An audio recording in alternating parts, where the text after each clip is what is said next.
अस्सलाम वालेकुम। Welcome to my YouTube channel computer technology. हमने स्टार्ट की हुई है फ़र्स्ट ईयर कंप्यूटर साइंस की सीरीज़ सारी। तो हम अभी चैप्टर नंबर 1 में हैं। चैप्टर नंबर 1 हमारा है बेसिक ऑफ इंफॉर्मेशन टेक्नोलॉजी। तो हमारा जो आज का टॉपिक है वो है प्रोसेसिंग डिवाइसेस, आउटपुट डिवाइसेस और स्टोरेज डिवाइसेस। हमने लास्ट लेक्चर में पढ़ा था कंप्यूटर के बारे में, कंप्यूटर की डेफिनेशन के बारे में पढ़ा था। लेक्चर नंबर 4 जो था, ये हमारा लेक्चर नंबर 5 है।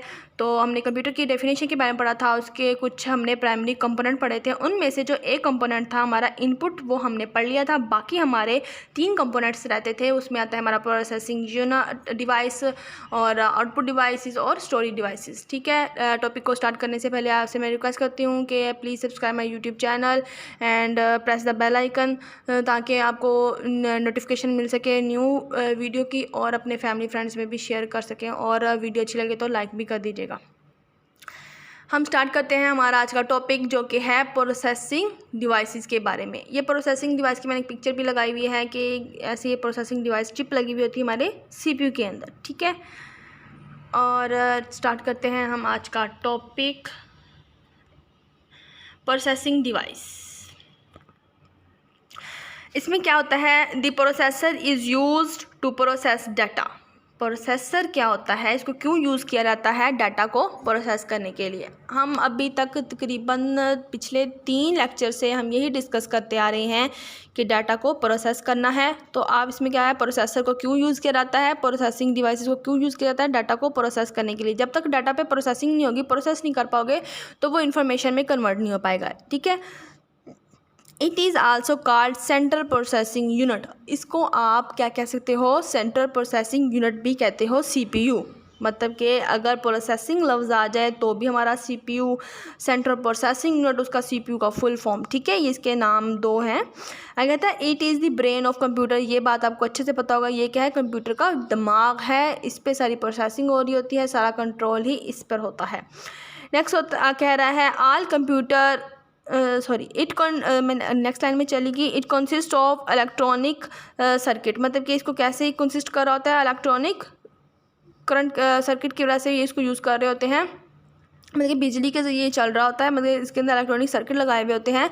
CPU interrupts and execute programs instructions. और सीपीयू क्या करता है, इंटरप्ट एंड एग्जीक्यूट करवाता है जो भी आपने टास्क उसको दिया हुआ है, जो भी डाटा दिया हुआ है, जो भी इंस्ट्रक्शन दी हुई है, जो प्रोग्राम है, उसको एग्जीक्यूट करवाता है। इंटरप्ट मतलब कि एक साथ में जो 2 काम आते हैं आपस में इंटरप्ट हो जाते होते हैं, उनको भी यही कंट्रोल कर रहा होता है। All computer must have a central processing unit. और हर कंप्यूटर के अंदर लाजमी तौर पर सेंट्रल प्रोसेसिंग यूनिट होता है, मतलब कि सीपीयू होता है। अगर हमारे कंप्यूटर के साथ सीपीयू ना हो तो हमारा कंप्यूटर काम ही नहीं कर सकता। जारी बात है, वो एक स्क्रीन ही बस पड़ी रहेगी, वो ऑन भी हो जाएगी उसकी स्क्रीन, लेकिन वो हम जो भी इंस्ट्रक्शन उसको देंगे, ये बल्कि दे ही नहीं पाएंगे, क्योंकि इसके अंदर कोई सॉफ्टवेयर ही नहीं होगा। क्योंकि सॉफ्टवेयर तो हमारे सीपीयू की वजह से चल रहे होते हैं, तो वो हमारे लिए क्या है, बेकार है। तो हर कंप्यूटर के अंदर लाजमी तौर पर एक तो सेंट्रल प्रोसेसिंग यूनिट होता ही होता है। ठीक है, main memory is use to hold data and instruction being executed by the CPU. और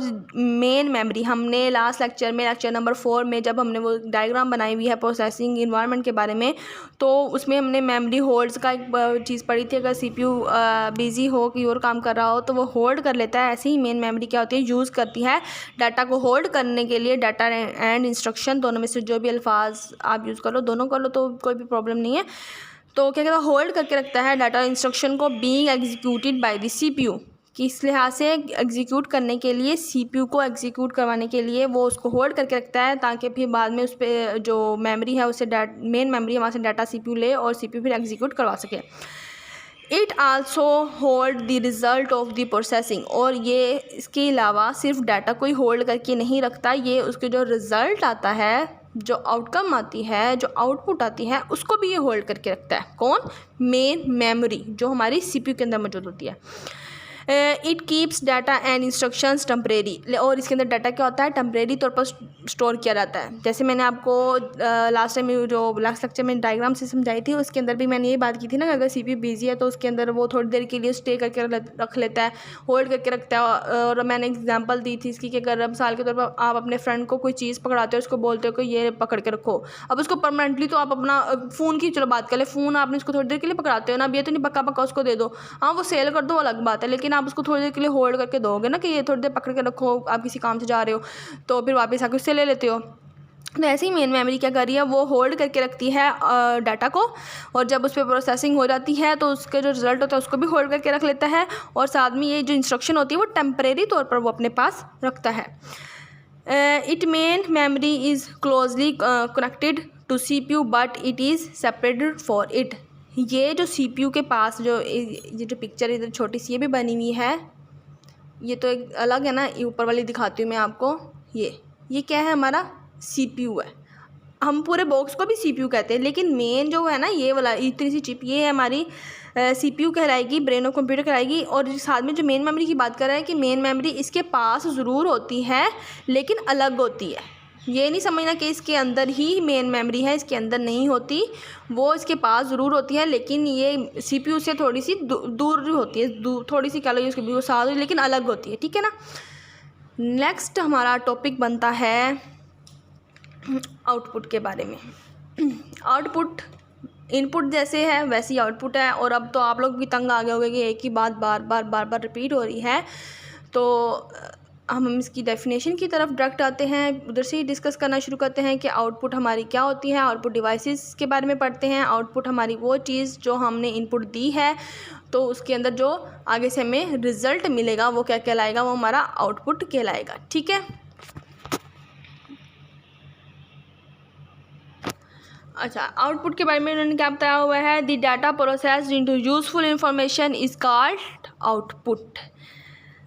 क्या कह रहा है कि डाटा जो प्रोसेस्ड हो गया हमारा यूज़फुल इन्फॉर्मेशन के अंदर, वो क्या बन जाएगी, हमारी आउटपुट। और ये लाइन भी पता नहीं मैंने कितनी दफ़ा ही रिपीट कर दी है कि प्रोसेस जो डाटा है उसको यूज़फुल इन्फॉर्मेशन में कन्वर्ट कर देना, मतलब हमें समझ आना शुरू हो जाए, हमारे लिए फ़ायदेमंद बन जाए, तो वो क्या बन जाएगी, हमारी आउटपुट बन जाएगी, हमारा रिज़ल्ट बन जाएगा।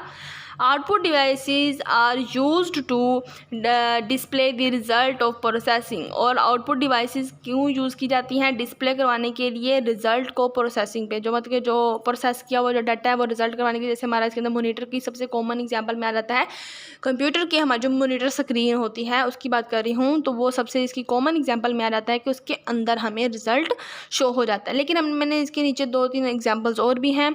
The most common output devices are monitor and printer, और इसके अलावा प्रिंटर और प्रिंटर भी इसकी कॉमन एग्जांपल के अंदर आ जाती है।